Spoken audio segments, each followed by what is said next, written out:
हरे कृष्णा। आप सभी को षटतिला एकादशी की हार्दिक शुभकामनाएं। आज शुभ अवसर है षटतिला एकादशी व्रत कथा के श्रवण का। धर्म की पावन गंगा में स्नान करने जैसा अनुभव देने वाली ये कथा आज हम सभी को एक दिव्य यात्रा पर लेकर जा रही है। और ये यात्रा न केवल हमारे हृदय और आत्मा को शुद्ध करेगी, बल्कि हमें ईश्वर की भक्ति और ज्ञान के मार्ग पर अग्रसर करेगी। कर्म, धर्म और भक्ति का मर्म समझाएगी। षटतिला एकादशी की कथा में छुपा है जीवन के रहस्यों का अमृत, जो हमारे जीवन को पवित्रता, भक्ति और कल्याण से भर देगा। आइए हम सब इस दिव्य कथा की यात्रा पर चले, जहां हर मोड़ पर भगवान की कृपा और हर शरण में धर्म का प्रकाश हम सबके साथ होगा। हे भगवान विष्णु, आप सृष्टि के पालन करता, भक्तों के जीवन के आधार और समस्त कष्टों का निवारण करने वाले हैं। आपकी कृपा से अज्ञान का अंधकार मिटता है और जीवन में ज्ञान, शांति और भक्ति का प्रकाश फैलता है। आज इस पावन पवित्र षटतिला एकादशी पर आपकी महिमा का गान करते हुए हम कथा का आरंभ करते हैं। ओम नमो भगवते वासुदेवाय। भविष्य उत्तर पुराण में भगवान श्री कृष्ण और युधिष्ठिर महाराज जी के स्वाद में षटतिला एकादशी महात्म्य का वर्णन है।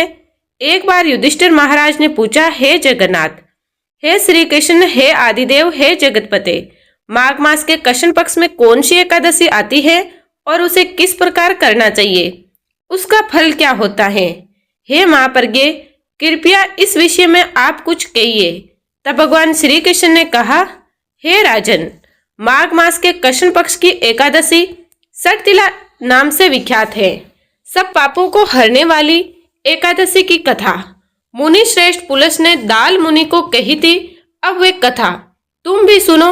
एक बार दाल मुनि ने पूछा, हे मुनिवर, मर्त्युलोक में रहने वाला हर एक जीव पाप कर्म में रहित है, उन्हें नरक यातना से बचने के लिए कौन सा उपाय है?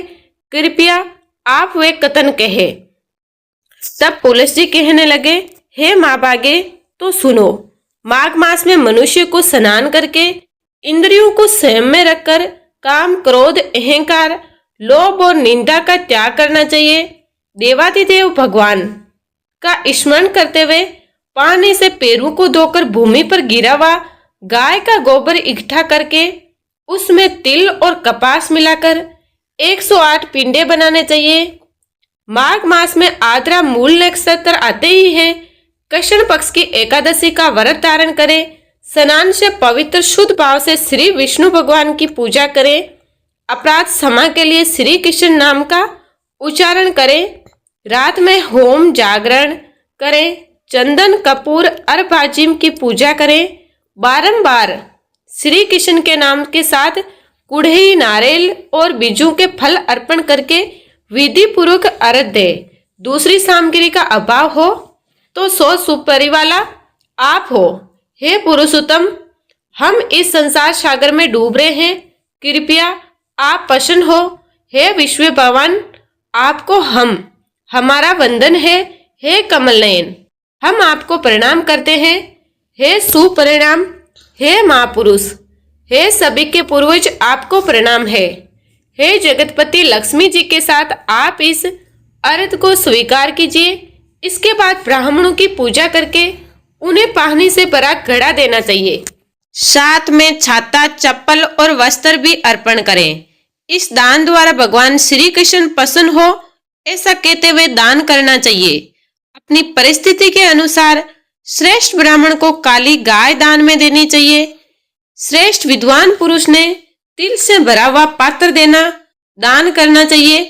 तिल के दान से व्यक्ति हजारों वर्ष स्वर्ग में वास करता है। अर्थात तिल से स्नान करना, तिल का उपवन लगाना, तिल का हवन करना, तिल डाला हुआ जल पीना, तिल का दान करना, तिल का भोजन में उपयोग करना, इस प्रकार 6 कार्यों में तिल का उपयोग करने से इसे षटतिला एकादशी माना जाता है, जो पाप हारिणी है।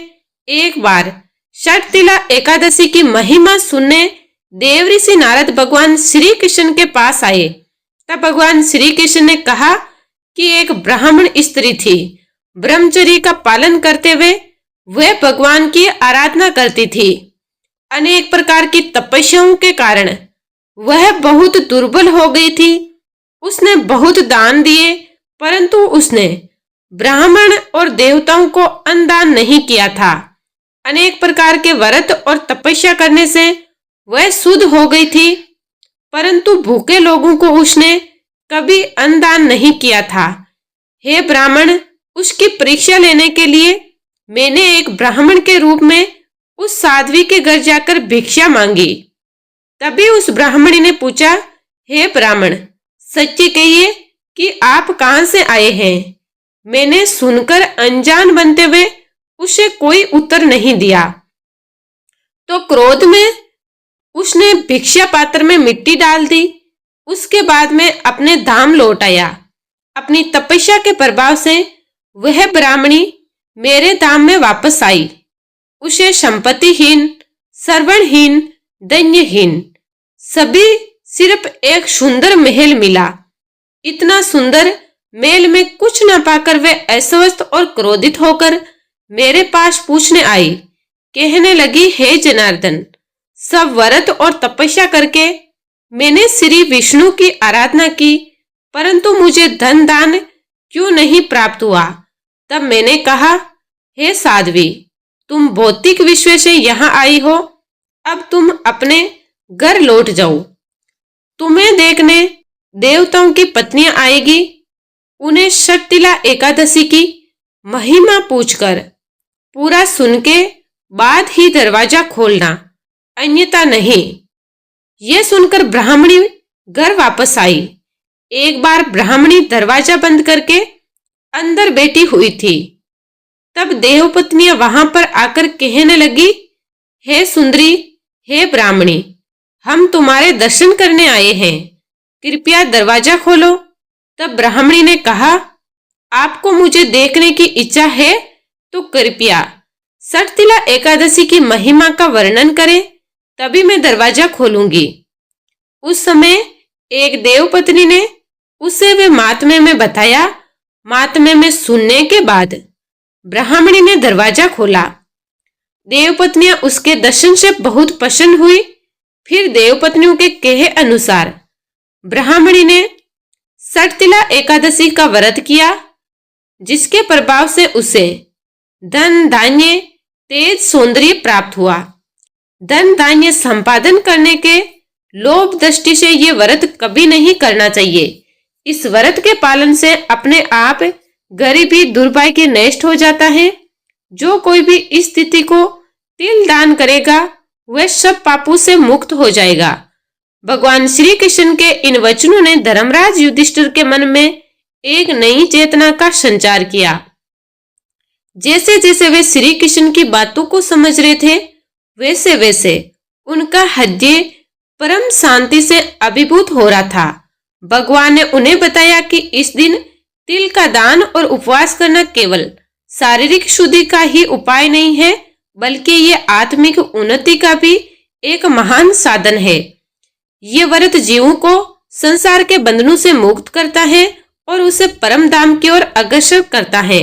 भगवान श्री कृष्ण के शब्दों में एक अद्भुत शक्ति थी जो युधिष्ठिर महाराज जी को और वहां उपस्थित सभी भक्तों के हृदय में गहरे समा रही थी।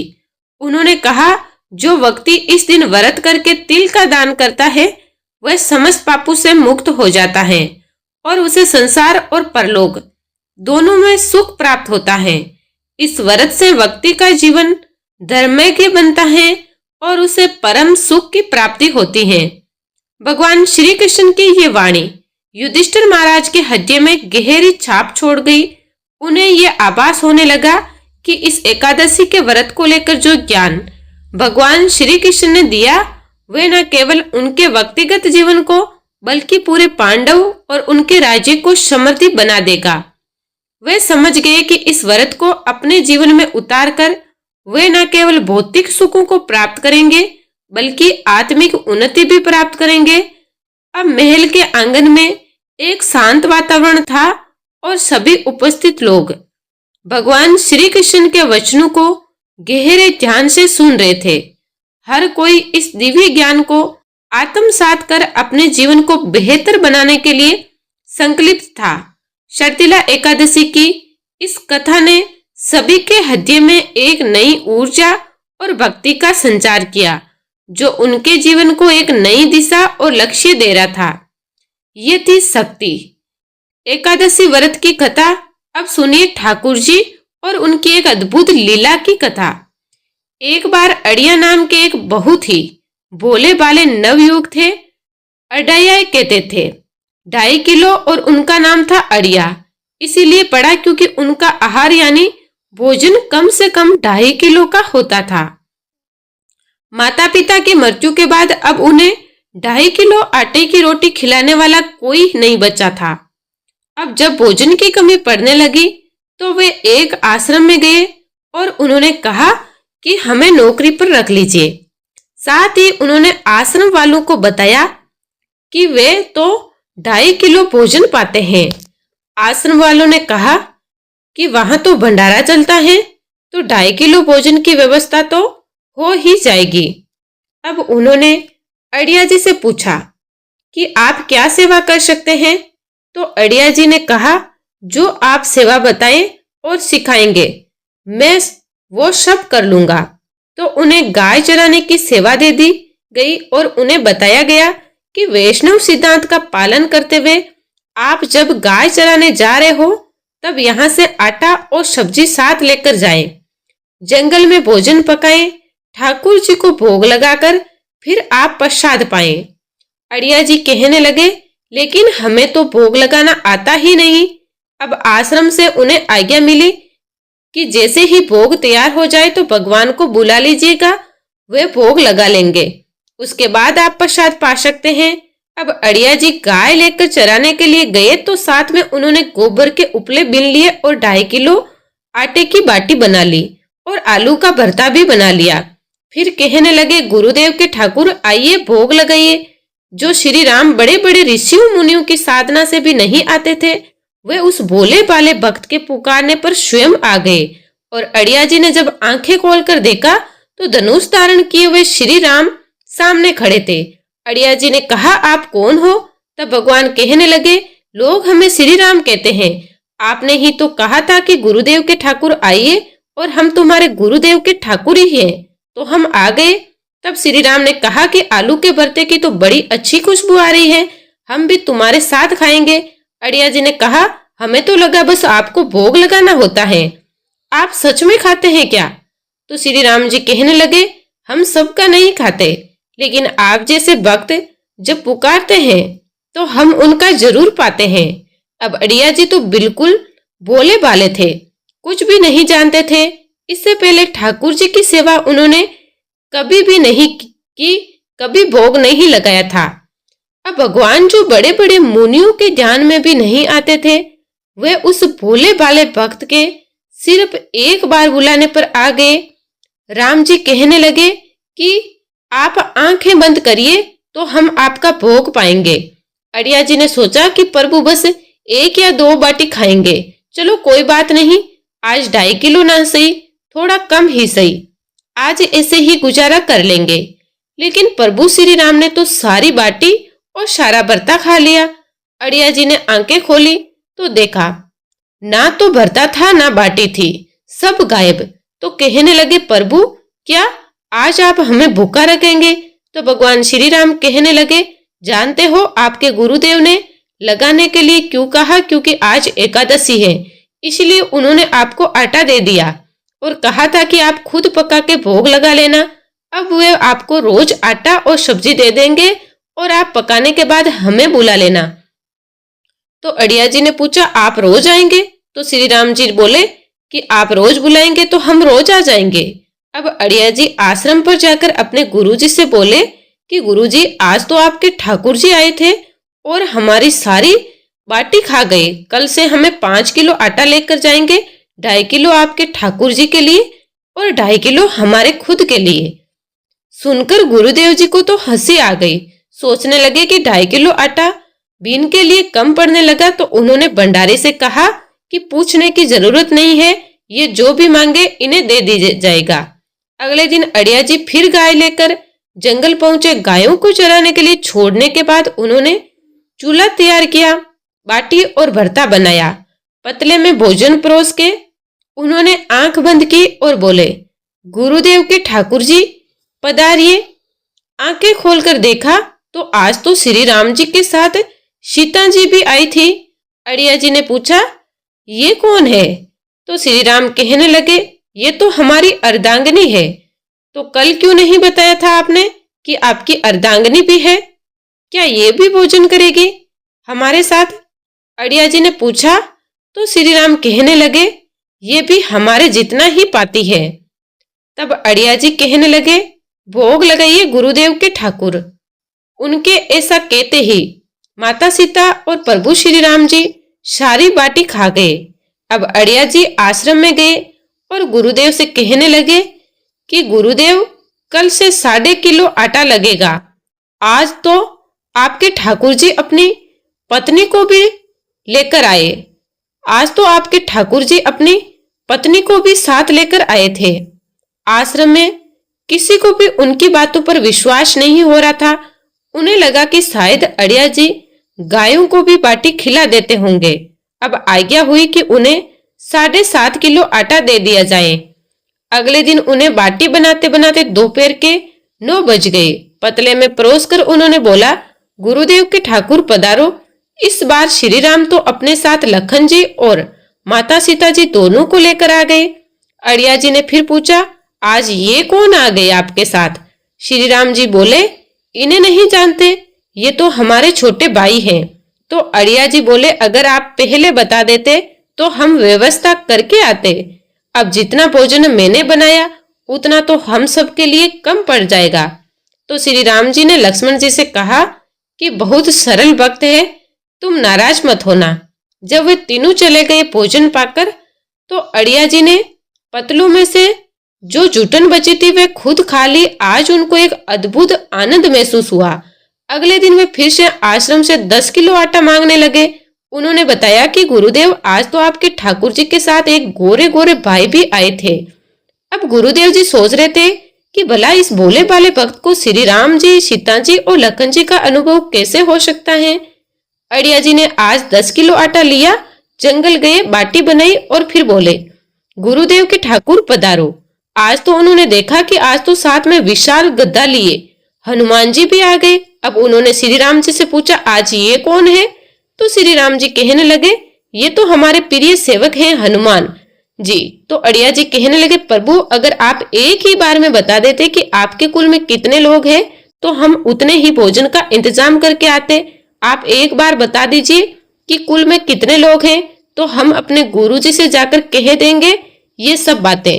अड़िया जी श्री राम जी से कह रहे थे, तब श्री राम जी ने हनुमान जी से कहा, गुस्सा मत होना, ये बहुत ही निराला भक्त है हमारा। अब कोई बात नहीं, जितना भोजन था वह सभी को पावन था। तो अड़िया जी ने सबसे कहा कि प्रसाद पाइए। प्रभु सबने प्रसाद पाया और जो बच गया था वह सब हनुमान जी ने खत्म कर दिया। आज फिर वापस जाकर अड़िया जी ने गुरुदेव से कहा, गुरुदेव, कल से तो आप मुझे 5 किलो आटा और दे दीजिएगा। आज तो आपके प्रभु के साथ एक विशाल सेवक भी आए थे। अड़िया जी की बातें सुनकर गुरुदेव को आज बहुत रोमांच हुआ। उन्होंने सोचा कि क्या प्रभु सच में करुणा करके इस भक्त को दर्शन दे रहे हैं। उन्होंने सोचा कि अगली बार ये वापस आए तो मैं इनकी परीक्षा लूंगा। इस बार वो 15 किलो आटा लेकर गए, बाटी बनाई और फिर बोले, गुरुदेव के ठाकुर पधारो। अब राम जी पधारे, साथ में आज तो और 2 लोग भी थे।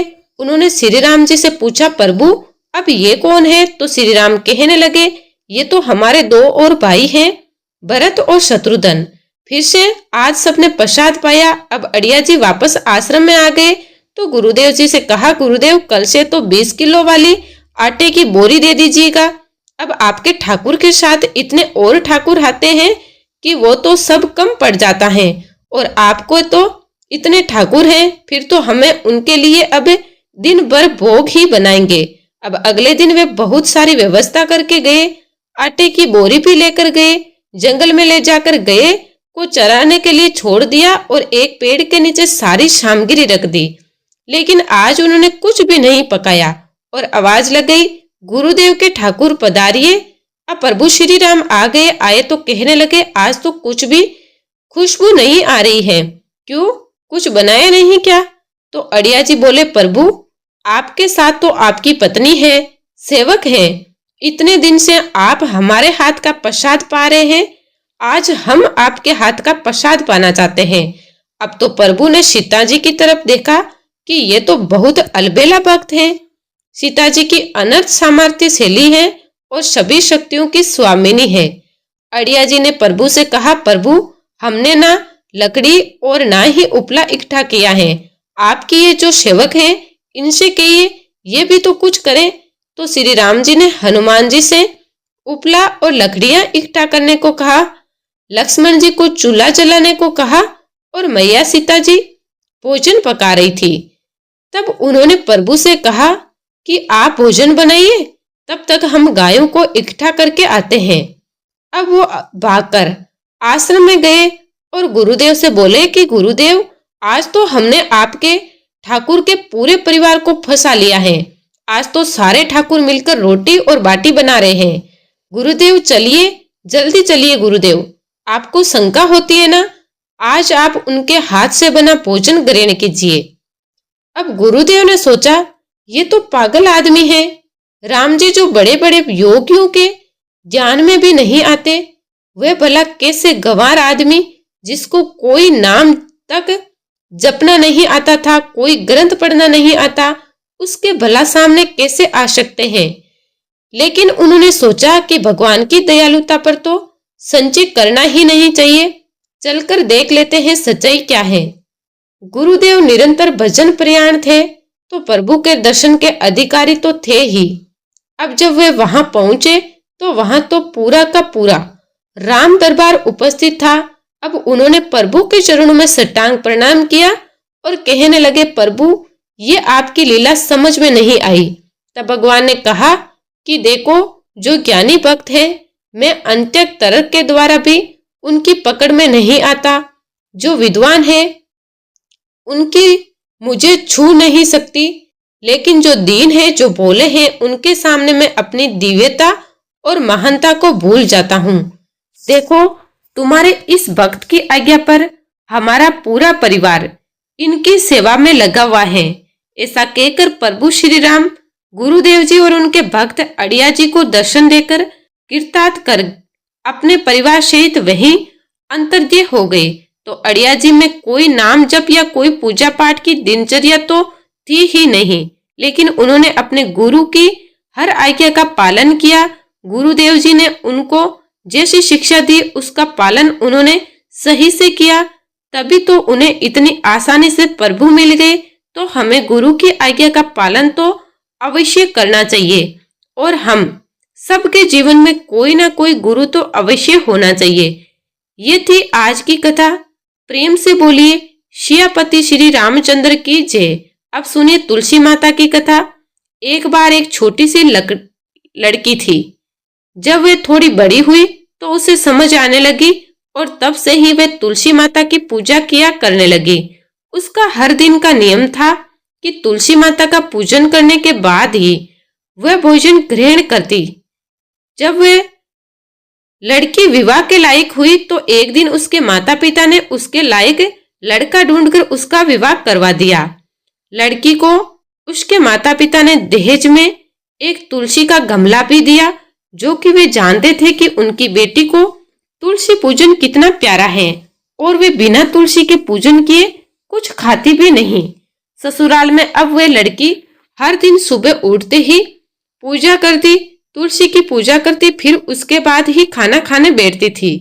उसकी दो जेठानियां भी थी, वे दोनों उसको इस तरह पूजा करता देखती तो खूब मजाक उड़ाती कि बड़ी नियम धर्म वाली बनती है। उन दोनों को उस लड़की से बहुत ईर्ष्या भी होती थी, इसीलिए अक्सर वे दोनों तुलसी जी का गमला छुपा दिया करती। लड़की बड़ी मुश्किल से ढूंढ डांड कर वे गमला लाती, अच्छे से साफ करती और फिर पूजा करती और उसके बाद कुछ खाती थी। आए दिन उस लड़की की जेठानी उसे सताने लगी और गमला छुपा दिया करती। किसी तरह ढूंढ डांड कर वे तुलसी का गमला लाती और पूजा करती।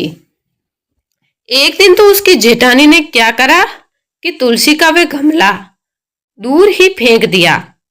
लड़की ने घर में आसपास उस गमले को खूब ढूंढा, लेकिन गमला वहां होता तब तो मिलता। ना वह गमला मिला, ना ही ढूंढ डांड कर वह लड़की बहुत परेशान हो गई। इतना दुखी हो गई कि जब उसने तुलसी जी की पूजा ही नहीं की तो उसने खाना भी नहीं खाया, क्योंकि उसका रोज का नियम जो था। अब जब नियम टूटा तो वह बहुत उदास हो गई। उस लड़की की सच्ची भक्ति देखकर उधर तुलसी माता उस पर बहुत प्रसन्न हो गई और उसके कमरे में अचानक तुलसी माता का गमला प्रकट हो गया। अगले दिन सुबह जब लड़की सोकर उठी तो उसने क्या देखा कि उसकी चारपाई के चारों कोनों पर तुलसी माता का गमला गया है।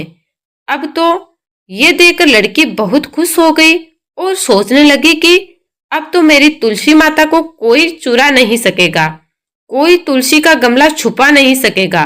पूजा करने के लिए भी मुझे अब कहीं और नहीं जाना पड़ेगा। अब तो मेरी तुलसी माता को कोई फेंक भी नहीं सकेगा। ये सोचकर बहुत खुश हो गई और जल्दी से उठकर उसने स्नान किया और तुलसी माता की पूजा कर ली। पूजा करने के बाद जब वे खाना खाने बैठी तो उसकी जेठानी उसका मजाक उड़ाने लगी। कहने लगी, लो देवरानी का नियम धर्म पूरा हो गया। दरअसल उन्होंने ऐसा इसीलिए कहा क्योंकि उन्होंने तो जानबूझकर तुलसी का गमला बहुत दूर फेंक दिया था और उन्हें ये लग रहा था कि देवरानी ने आज तुलसी की पूजा नहीं की और बिना पूजा किए ही खाना खाने बैठ गई। तब दोनों जेठानी देवरानी को ताना देते हुए कहने लगी, हो गया तुम्हारा नियम धर्म पूरा, कर ली तुमने तुलसी की पूजा। तो देवरानी धीरे से बोलने लगी, हाँ मैंने पूजा कर ली। जेठानी कहने लगी, अरे कहाँ से कर ली पूजा, गमला तो हमने फेंक दिया था। ऐसा कहकर जेठानी हंसने लगी तो देवरानी कहने लगी, देख लो मेरे कमरे में खाट पर तुलसी जी लगी हुई है। अंदर जाकर जेठानियों ने देखा तो बहुत शर्मिंदा हुई और बोली, देवरानी तुम्हारी भक्ति में बहुत सच्चाई है, हमने तुम्हें बहुत परेशान किया, हमें क्षमा कर दो।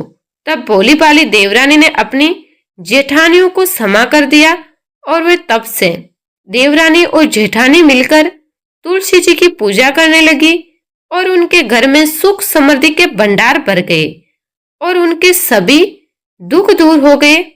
हे तुलसी माता, जैसे निर्मल बुद्धि आपने जेठानियों को की और जैसे उन सब के घर में सुख समृद्धि के भंडार भरे, वैसे सब कर भरना। प्रेम से बोली तुलसी माता की जय।